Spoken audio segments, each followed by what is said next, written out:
Pemerintah terus berupaya mengentaskan masalah kawasan kumuh di Kota Palembang, salah satunya lewat program 100 100.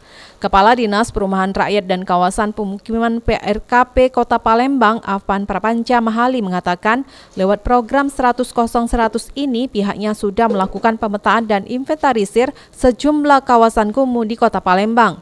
Berdasarkan data tersebut serta informasi dari aparat di 18 kecamatan Kota Palembang, terdata masih ada sebanyak 4.500 rumah yang dinilai tak layak huni tersebar di Kota Palembang dan masih ditinggali masyarakat.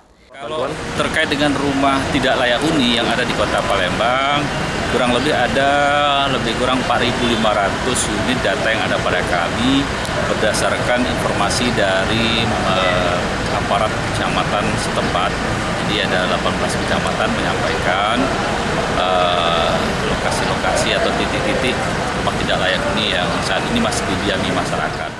Afan menambahkan, untuk mengentaskan permasalahan tersebut, pihak Pemkot Palembang akan membantu lewat program bedah rumah maupun program bantuan stimulan perumahan swadaya atau BSPS, serta berkoordinasi dengan berbagai pihak lainnya seperti Kementerian, Pemprov Sumsel, perusahaan hingga Basnas dan Real Estate Indonesia atau REI.